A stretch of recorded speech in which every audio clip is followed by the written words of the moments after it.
Last time we spoke about the beginning of the Wuhan campaign. As Japanese forces pressed towards central China, Chiang Kai-shek faced a brutal choice: defend Wuhan with costly sieges or unleash a dangerous flood to buy time. The Yellow River was breached at the banks of Huanyangkou, sending a wave of water racing towards villages, railways, and fields. The flood did not erase the enemy, but it did bring months of breathing room for China, albeit at the cost of lives, homes, and farms. Within Wuhan's orbit, a mosaic of Chinese forces struggled to unite. The NRA split into competing war zones and factions numbered about 1.3 million, but they fought with uneven equipment and training. The Japanese deployed hundreds of thousands of men, ships, and air power, pressing from multiple angles, from Anqing to Madang, Zhejiang, and beyond, using riverine forts and amphibious landings to turn the Yangtze River into a deadly artery. Yet courage endured as troops held lines, pilots challenged the skies, and civilians like Wang Guojian refused to betray his country and chose defiance over surrender. The war for Wuhan was not a single battle, but a testament to the endurance in the face of overwhelming odds. This episode is The Fall of Wuhan.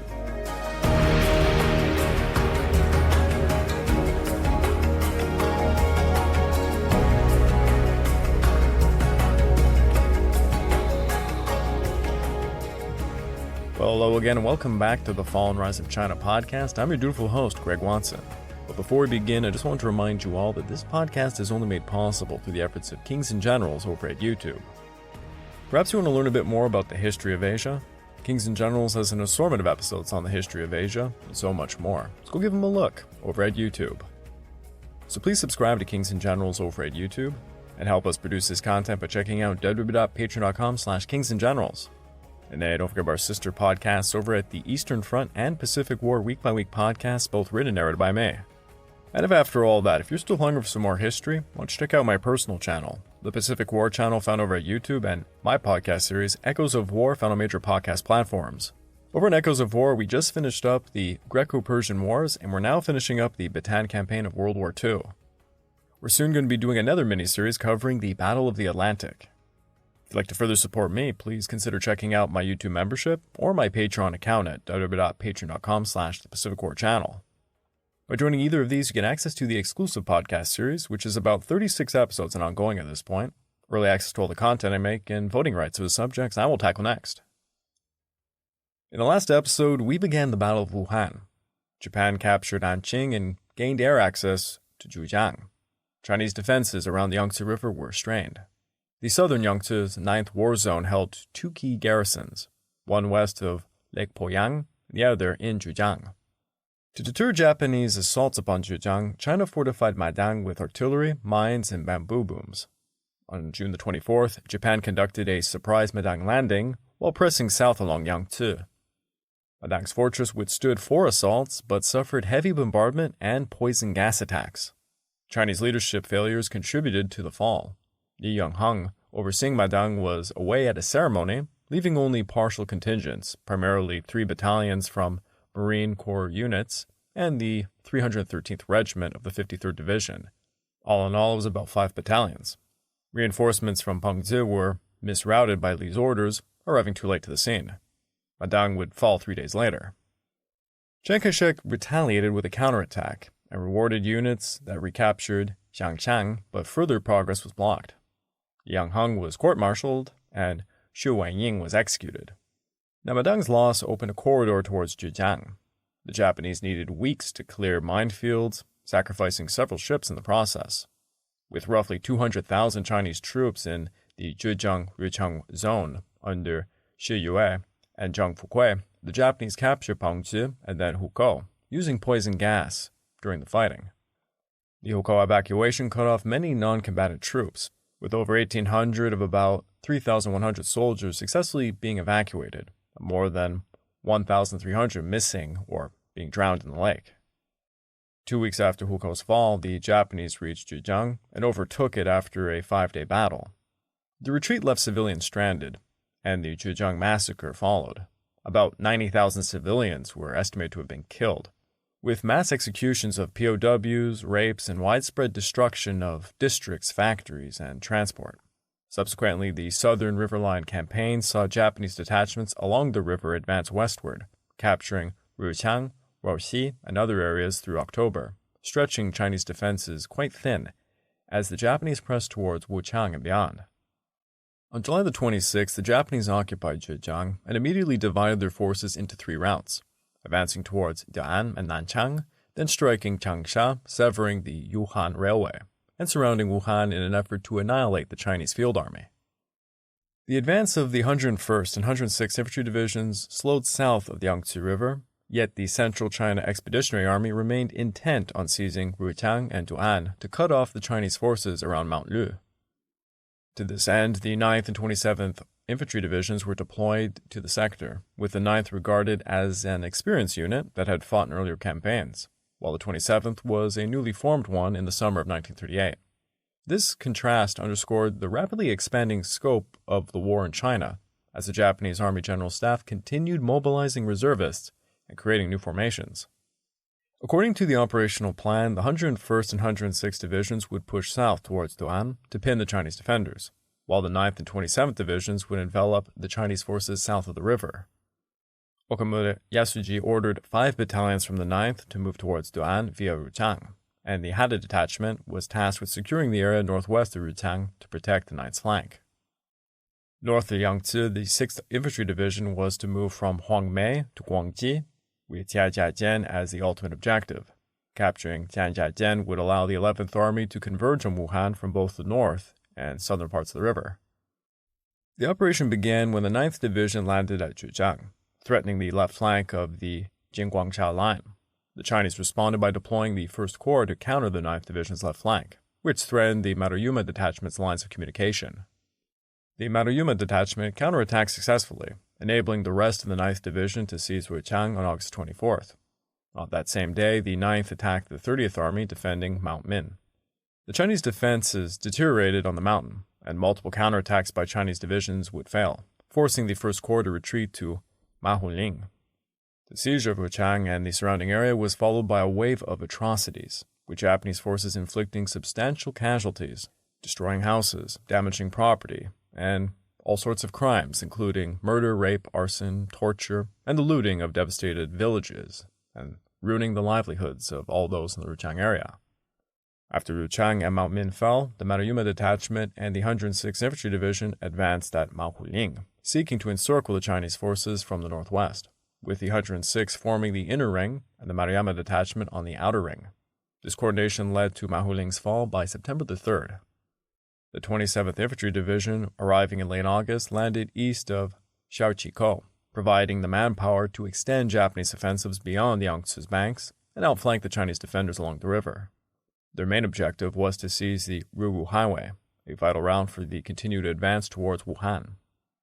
After the fall of Mahuiling, the Japanese command altered their strategy. The 11th Army ordered the Maruyama Detachment to rejoin the 9th Infantry Division and then press westward, while the 101st Infantry Division was to remain at Mahuling and push south towards Duan along with the 106th Infantry Division. This divergent or eccentric offensive aimed to advance on Wuhan while protecting the southern flank.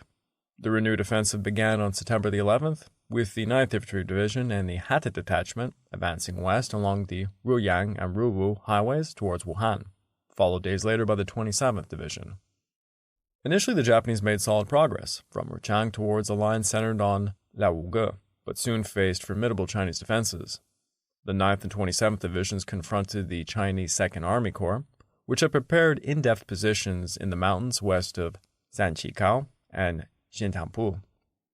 The 27th Division encountered stiff resistance from the 18th and 30th Corps, and although they had captured Xiao'a by September the 24th, its vanguard advancing west of Shuiji came under some heavy attacks from the 91st, 142nd, 60th, and 6th Reserve Infantry Divisions, threatening to encircle them.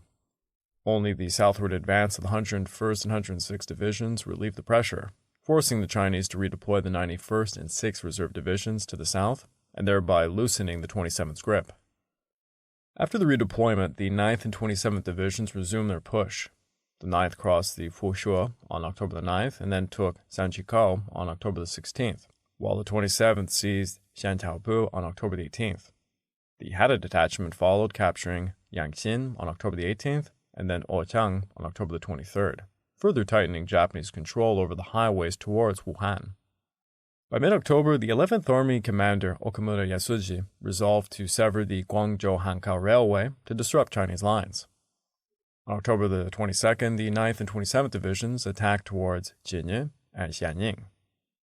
By October the 27th, the 9th had captured Jinye and then cut the railway there. The 27th Division extended this disruption even further south. These actions effectively isolated Wuchang from the south, giving the Imperial Japanese Army even greater leverage on the southern approaches to Wuhan.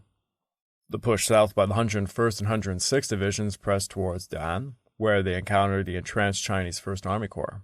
The offensive began on September the 16th, and by the 24th, elements of the 27th Division were penetrating deep into the area west of Baoshi Street and Da'an's Everons.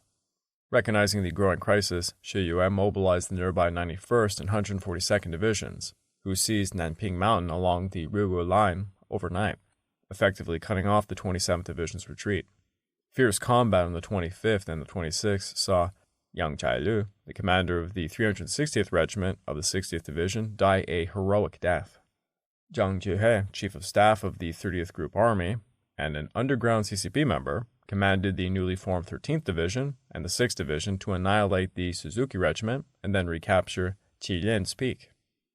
Learning of the 27th Division's trap, Okamura Yasuji panicked, and on the 25th he urgently ordered the 123rd, 145th, and 147th Infantry Regiments and a mount artillery of the 106th Division on the Nanshun Line, along with the 149th Regiment of the 101st Division on the Deishen Line, to rush to Mahuling and Xingzhou. To adapt to mountain warfare, some units were temporarily converted to pack horse formations.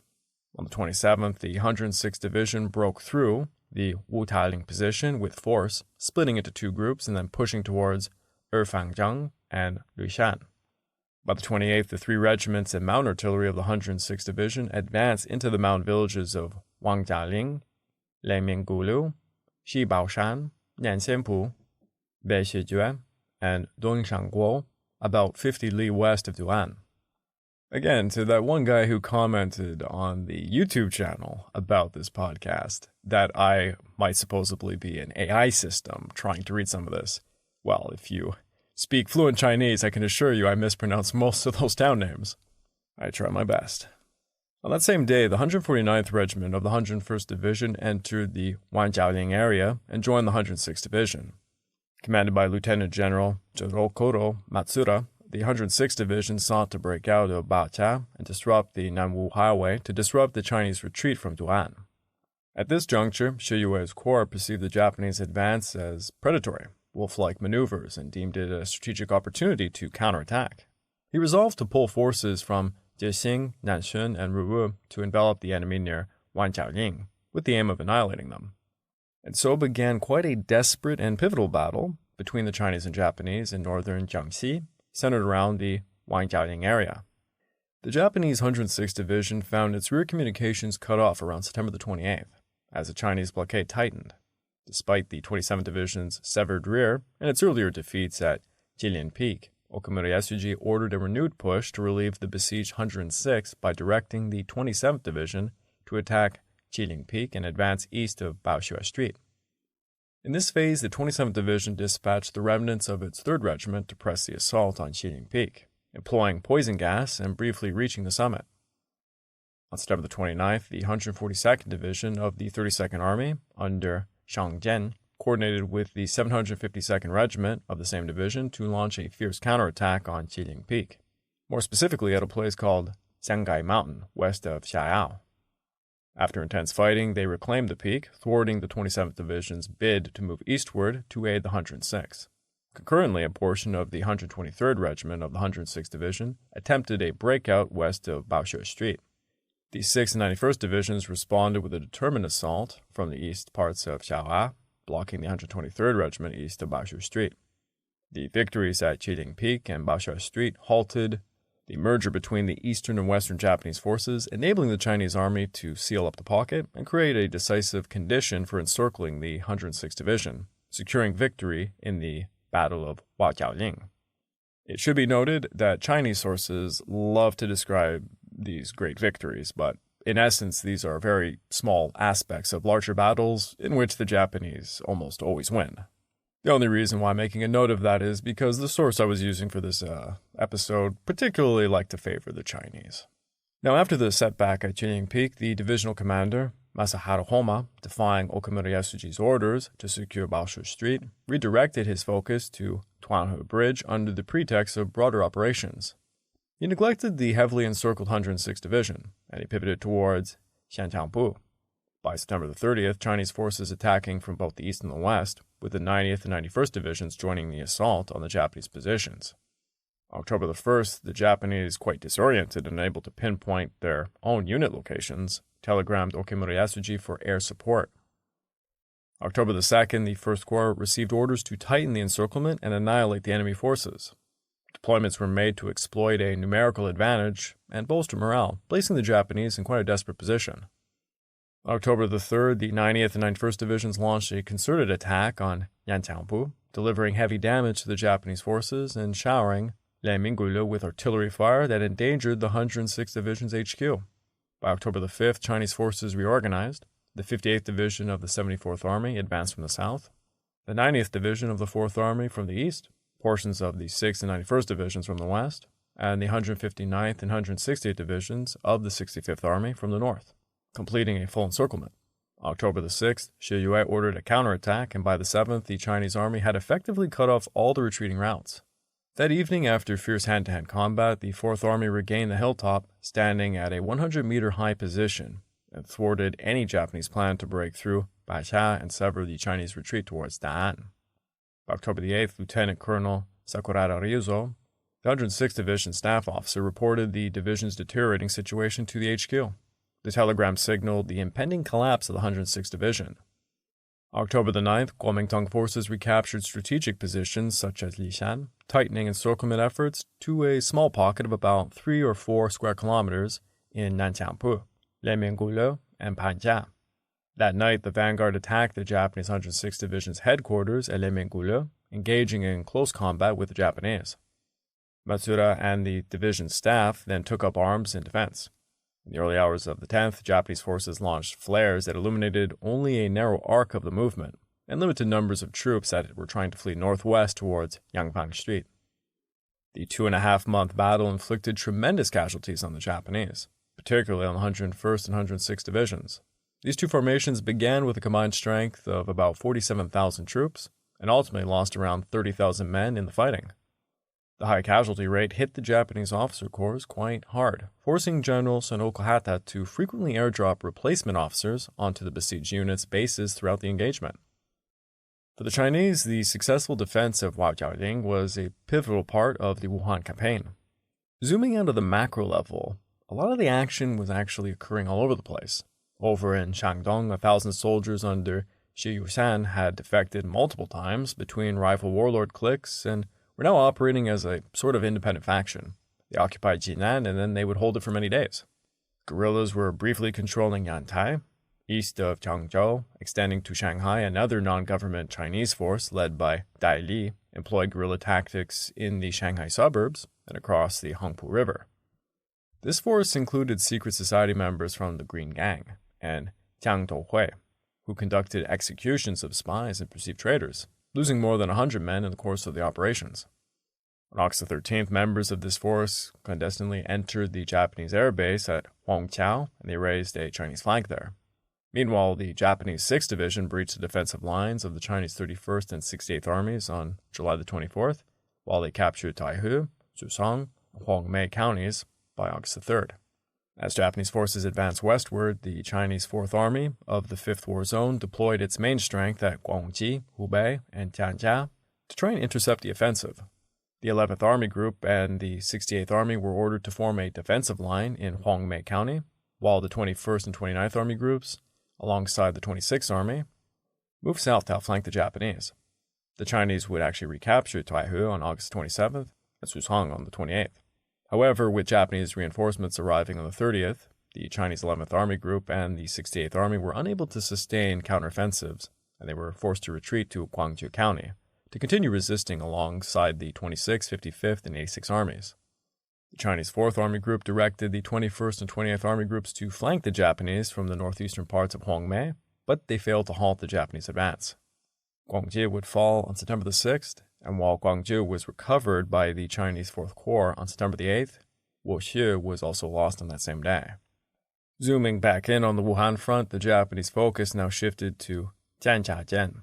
The fortress of Tianjia represented the 6th Infantry Division's most important objective. Its geographic position, where the Yangtze's two banks narrowed to just roughly 600 meters, with cliffs and high ground overlooking the river, allowed Chinese forces to deploy gun batteries that could control the river and the surrounding terrain. Chinese control over Tianjia thus posed a serious obstacle to Japan's amphibious and logistical operations on Yangtze, and its seizure was deemed essential for Japan to advance towards Wuhan. Taking Tianjia would not be easy. Overland approaches were impeded by mountainous terrain on both sides of the fortress, while an amphibious assault faced fortified positions and minefields in the narrow riverway. Recognizing its strategic importance, Chinese forces reinforced Tianjia with 3 divisions from the central government troops, aiming to deter an overland assault. Chinese preparations included breaching several dikes and dams along the Yangtze to flood expanses of land and slow the Japanese advance. However, the resulting higher water levels widened the river and created a more accessible supply route for the Japanese in the end. Instead of relying on a long overland route from Anqing to Suzhou, the Japanese could now just move supplies directly up the Yangtze from Zhejiang to Hongmei, a distance of just about 40 kilometers, which certainly boosted the 6th Division's logistical capabilities. In August of 1938, the 6th Infantry Division resumed its northward push, facing determined resistance from the 4th Army Corps, entrenched in a narrow defile south of the Daibei Mountains, with counterattacks from the 21st and the 27th Army Groups affecting the 6th flank. Now, the Daibei Mountains are a major mountain range located in central China. Running northwest to southeast, they form this main watershed between Huai and the Yangtze rivers. The range also marks the boundary between Hubei province and its neighboring provinces of Henan to the north and Anhui to the east. By early September, the 6th had captured Guangxi, providing a staging ground for the thrust towards Tianjia, though this extended the division's long flank. After Guangxi fell, they now faced a 30-kilometer front between Hongmei and Guangxi, exposing it to the renewed Chinese pressure from the 21st and 27th Army Groups. This constrained the number of troops available for the main objective of Tianjia. Consequently, the Japanese dispatched only a small force, 3 battalions from the Imamura detachment, to assault Tianjia, betting that the fortress could be taken within just a week. The KMT, learning from previous defeats, reinforced Tianjia with stronger infantry garrisons and built obstacles like barbed wire, pillboxes, and trench networks to try and slow the assault. These defenses, combined with limited Japanese logistics, seeing just 6 days of rations per soldier, made the operation quite costly and precarious. The final Japanese assault was postponed by poor weather, allowing Chinese forces to pressure with counterattacks. 3 Chinese corps, the 26th, 48th, and 86th, attacked the Imura detachment's flank and rear. By September the 18th, these attacks had begun to bite, though the floods of the Yangtze prevented a complete encirclement of the eastern flank. Despite these setbacks, Japanese river riding ground operations continued, aided by naval support that moved up the Yangtze as Maotogen's batteries were overtaken. The fall of Maotogen enabled a secure riverine supply line from Shanghai to Guangzhou. 11th Army Commando Kamura Yasuji quickly sent relief supplies upriver on the 23rd. These replenishments restored the besieged troops near Tianjia and allowed the Japanese to resume their offensive, employing night assaults and even poison gas to seize Tianjia on September the 29th, thereby removing a major barrier to their advance towards Wuhan along Yangtze. The 11th Army pressed north along the Yangtze, while the 2nd Army, commanded by Prince Narihiko Higashikuni, concentrated the 3rd, 10th, 13th, and 16th Infantry Divisions around Hufei, with initial aims at Luan and Hushan, and the broader objective of moving towards the northern foothills of the Daibei Mountains. When Chinese forces began destroying roads west of Luan, Narihiko shifted the 2nd Army's plan. Rather than pushing along a line from Luan to Hushen, he redirected towards Huangchang-Shangcheng's corridor, where more intact roads remained accessible. And Chinese withdrawals in the Huangchang-Shangcheng area to try and counter the 11th Army's Yangtze advance allowed the 2nd Army to gain speed in the early stage of its offensive. The 10th and 13th Infantry Divisions were ordered to begin their advance on August 27th. Facing roughly 25,000 Chinese troops from the 5th War Zone's 51st and 77th Corps. and achieving notable early gains. The 10th captured Luan on August 28th, followed by the 13th taking Hushan on August 29th. The 10th then seized Kushu on September the 7th. Meanwhile, the 13th crossed the Shui River at night in an attempt to seize Chongbailing, but encountered stiff resistance from multiple Chinese divisions that slowed their progress. To bolster the effort, Narihiko ordered the Seiya detachment from the 10th Division, these being about 3 infantry battalions, to reinforce the 13th. Despite these reinforcements, momentum remained insufficient, so he deployed the 16th Division, which had arrived at Yanchaichi to assist Shangcheng from the north. After crossing the Shui River at Yanjiaoqi, the 16th outflanked Shangcheng from the north, coordinating with the 13th from the south. The Chinese ended up withdrawing from Shangcheng. Following this success, Narihiko ordered the 13th and 16th Divisions to push even deeper into the Daibei Mountains towards Baikou and Songfu, while the 10th and 3rd Divisions moved towards Lishan and Xinjiang, with Xinjiang notably being a crucial Beijing-Wuhan railway node, representing a particularly important objective. The Japanese advance progressed steadily through the Daibei Mountains, with the 10th executing bold maneuvers to outflank Lishan from the south, and the 3rd penetrating towards the Beijing-Wuhan Railway north of Xinjiang, collectively disrupting and cutting off the railway near Xinjiang by October. An independent unit, the Okada Detachment, operating between these forces, advanced through Laoshan before sealing Xinjiang on October the 12th. The seizure of Xinjiang effectively severed Wuhan's northern artery from external reinforcement and resupply, signaling a decisive turn against Wuhan as a Chinese stronghold. While the Second Army advanced in the Daibei Mountains, another critical development was taking place far in the south.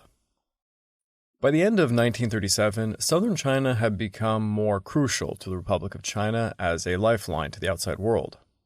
Guangzhou and Hong Kong served as some of the last vital transportation hubs and sources of international aid for Chiang Kai-shek, with approximately 80% of supplies from abroad reaching Chinese forces in the interior through Guangzhou. Imperial General Headquarters believed that a blockade of Guangdong province would deprive China of essential war materials and the ability to prolong the war. As I've always liked to term it, the Japanese were trying to plug up leaks of supplies coming into China, and Guangzhou was the largest leak. In 1936, the Hankou Canton Railway was completed, and together with the Kowloon Canton Railway, they formed a rapid all-rail link from southern China to central and northern China. For the first 16 months of the war, about 60,000 tons of goods transited per month through the port of Hong Kong. The central government also reported the import of 1.5 million gallons of gasoline through Hong Kong in 1938, and more than 700,000 tons of goods would eventually reach Hankou using the new railway line. In comparison, the Soviet Union in 1937 was sending war materials through Zhejiang and Lanzhou using camels, with Chinese raw materials traveling back either on the same route or via Hong Kong to Vladivostok. By 1940, about 50,000 camels and hundreds of trucks were transporting about 2,000 to 3,000 tons of Soviet war materials per month into China. Japanese planning for operations began in early November of 1937, with the blockade's objectives centered around seizing the portion of Daya Bay and conducting air operations from there. In December, the 5th Army, including the 11th Division, the Formosa Mixed Brigade, and the 4th Air Brigade were activated in Formosa under Lieutenant General Moto Furusho to achieve this objective. Due to the proximity of Daya Bay to Hong Kong, the Japanese government feared potential trouble with Britain, and the operation was subsequently suspended, leading to the deactivation of the 5th Army. By June of 1938, the Battle of Wuhan convinced Imperial General Headquarters that the fighting could not be localized. The headquarters reversed policy and began preparations to capture Guangzhou and to expedite the settlement of the war. During the peak of the battles of Shanghai and Nanjing, urgent demands for aerial support at the Battle of Taiyuan in the north and at Canton in the south forced the Nationalist Air Forces in China to split the 28th Pursuit Squadron and the 5th Pursuit Group, based over at Jurong's Air Base in Nanjing. The squadron were divided into two smaller units. Lieutenant Arthur Chin led one half towards Canton, while Captain Zhang Qiwang led the other half to Taiyuan. On September the 27th of 1937, the 28th Pursuit Squadron under Lieutenant Arthur Chin dispatched 4 Hawk Hurricanes from Shaoguan's air base, and the 29th Pursuit Squadron under Lieutenant Chen Xunan deployed 3 Hawker Hurricanes from Taihu's air base. Their mission was to intercept Japanese G-3M bombers attempting to strike the Canton-Hankou railway structure. By the way, for those who might not be aware, Canton and Guangzhou are the same thing. It's just the English pronunciation is Canton. The two flights engaged the Japanese bombers over Canton, claiming at least 2 kills. One G3M dumped fuel and then had to ditch off the coast of Swatow, with its crew rescued by a British freighter, though one of the gunners did die of his battle injuries. In October, amid mounting demands and combat losses, the Chinese government ordered 36 Gloucester Gladiators, whose performance and firepower surpassed that of their Hawker 2s and 3s. Most of these would become frontline fighters for the Canton defense sector as the war extended into 1938. On February the 23rd of 1938, Captain Zhonghua Jiru, another Chinese-American volunteer pilot, took command of the renewed 29th Pursuit Squadron, now equipped with Gladiators.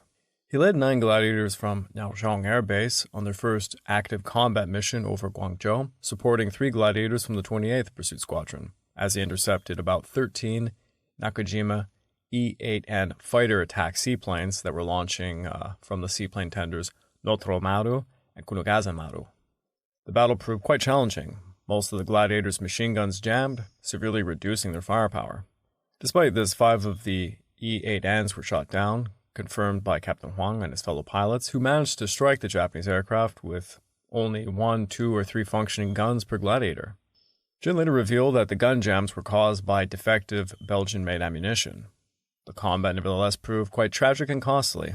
Lieutenant Xu Changhe and his wingman, Lieutenant Yang Rutong, pursued the enemy, but they were stymied by inoperable weapons, with Lieutenant Yang getting killed in a counterattack, and Lieutenant Chen Chiwei lost under similar circumstances. The 4th War Area Army, commanded by Hu Yingqin, was assigned to defend the southern parts of China in 1938. General Yu Hanmo led the 12th Army Group defending Guangdong Province.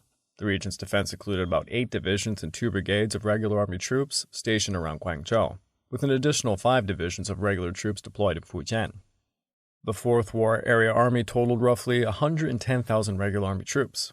By this time, most regular army units in Guangxi and 4 Guangdong divisions had been redirected north to participate in the Battle of Wuhan. Beyond the regular army, 2 militia divisions were deployed near Guangzhou, and the Guangxi militia comprised about 5 divisions.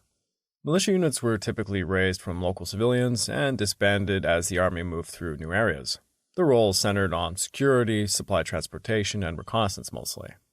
Guangdong's main defensive strength lay concentrated in Guangzhou and the immediate environs of the city's east. Other Chinese forces defended Chaizhou and the western parts of Guangdong. Defensive fortifications included the Humen Fortress guarding the Pearl River mouth and 3 defensive lines near Daya Bay. Guangzhou housed about 3 batteries of 4 3-inch guns, a battery of 320mm guns, and Soviet-supplied 37mm anti-aircraft guns. The Imperial Japanese Navy conducted an aerial and naval interdiction campaign aimed at China's communication lines to neighboring regions.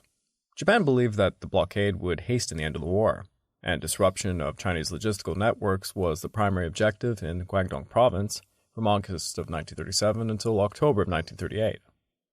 The Fifth Fleet's blockading actions extended along the coast from Haimengchen, Zhejiang, and Shantou, with the 5th Destroyer Squadron patrolling the coast south of Shantou. At times, units from the Marianas were deployed to support coastal blockade operations in southern China, usually consisting of cruisers accompanied by destroyer flotillas. 1 or 2 aircraft carriers and fleet auxiliaries would also be on station. Naval interdictions focused on stopping junks ferrying military supplies from Hong Kong to coastal China. The first recorded attack occurred in September of 1937, when 11 junks were sunk by a Japanese submarine. Although Japan successfully blockaded Chinese shipping and ports, foreign shipping could still enter and depart from Hong Kong. The central government had established Hong Kong as a warehouse for munitions and supplies to pass through. Aerial interdictions targeted Chinese railway bridges and trains in Guangdong. Starting in October, the Japanese launched air raids against the Suning railway line, focusing on government facilities and bridges in places like Jiangmen and towns along the railway. By 1938, airstrikes against the Kowloon-Si Canton railway line became common, with damaged trains periodically found along the line. An air defense early warning system was created to divert trains during raids into forested areas that offered some overhead concealment. In May of 1938, the Colonel Office and Foreign Office approved a Chinese request to construct and operate a locomotive repair yard within the new territories to keep the railway operational. Airstrikes against rail facilities in Guangzhou were designed to interrupt railway supplies from Hong Kong, so Japan would need to commit to land operations in southern China. However, the air raids did not severely impede railway operations nor really stop supplies moving through Henan and Guangxi. The blockade in South China also targeted aircraft flying out of Hong Kong. In November of 1937, a Royal Navy aircraft from the HMS Eagle encountered Japanese naval anti-aircraft fire off the coast of Hong Kong. In December, 15 Japanese bombers overflew Lantau Island and the Dako docks. In August of 1938, Japanese naval aircraft shot down a China National Aviation Corporation passenger plane, and 2 Eurasian Aviation Corporation passenger planes were shot down the following month. Beyond military targets, the Japanese conducted politically motivated terror bombing in Guangzhou. Bombing would intensify from May to June of 1938, with incendiary munitions and low-level strafing attacks against ships. The Imperial Japanese Navy Air Service, operating from Formosa and the carrier Kaga, conducted about 400 airstrikes during this period and continued into July. By the end of the summer, Guangzhou's population had actually dwindled to approximately 600,000 from the original 1.3 million. From August of 1937 to October of 1938, casualties in Guangzhou were estimated to be about 6,000 killed, 8,000 injured. On October the 12th of 1938, Japanese forces from the 21st Army, including the 5th, 18th, and 104th Infantry Divisions, landed in Guangzhou, launching the operation about 4 a.m., with elements of the 5th and 18th Divisions hitting Aotou and elements of the 104th Division landing at Hacheng in the Bias Bay. Initially totaling about 30,000 men, they were soon reinforced by a further 20,000, and resistance was minimal because most of Yu Hanmo's 12th Army Group had been redeployed to central China to defend the approaches to Wuhan, leaving only 2 regular Chinese divisions, the 151st and 153rd, to defend the entire region. By the night of October the 12th, the Japanese had established a 10-kilometer deep beachhead and advanced inland. On the 13th, they seized the towns of Pingshan and Tamshui with little opposition, and by the 15th, they converged on Waizhou and captured it. The fall of Pingshan, located on the Saikong River, with a deep, broad river and only a flimsy crossing, and Waizhou, where Chinese defenses included trenches and concrete pillboxes, surprised observers since these positions had been prepared to resist the invasion. Nonetheless, the Chinese forces simply fled, opening the road to Guangzhou for the Japanese. Between the 16th and 19th, 3 Japanese columns pushed further inland, with the outermost column crossing the East River on the 16th, and the 5th Infantry Division capturing Sheklung on the 19th as Chinese forces retreated. By the night of the 20th, Guangzhou's defenders withdrew and adopted a scorched earth policy to deny resources to the invaders. On the 21st, Japanese tanks entered Guangzhou without infantry support, and a regiment from the 5th Infantry Division captured the Boca Tigres forts with no resistance. With Guangzhou secured, the Guangzhou-Wuhan Railway and the Hong Kong-Guangzhou Railway were severed. Supplies to Wuhan were cut. Chiang Kai-shek faced a daunting and depressing task. He would have to abandon Wuhan. I would like to take this time to remind all of you that this podcast is only made possible through the efforts of Kings and Generals over at YouTube. Please go subscribe to Kings and Generals over at YouTube. You can help produce this content by checking out www.patreon.com/kingsandgenerals. And hey, don't forget about our sister podcasts over at the Eastern Front and the Pacific War week-by-week podcasts, both written and narrated by me. And if after all that, if you're still hungry for some more history, why don't you check out my personal channel, the Pacific War channel found over at YouTube, and my podcast series, Echoes of War, found on major podcast platforms. If you're looking to further support me, please consider checking out my YouTube membership or my Patreon account at www.patreon.com/thepacificwarchannel. By joining either of these, you get access to the exclusive podcast series, early access to all the content I make, and voting rights for the subjects I will tackle next. The Yangtze became a bloodied artery as Chinese and Japanese forces clashed from Anqing to Zhejiang, Madang, and Tianjiajian. A mosaic of Chinese troops filled with grit and missteps held lines while civilians like Wang Guojian refused to surrender. The siege of Huajialing crowned Chinese resilience, even as Guangzhou buckled under a relentless blockade. The fall of Wuhan was all but inevitable.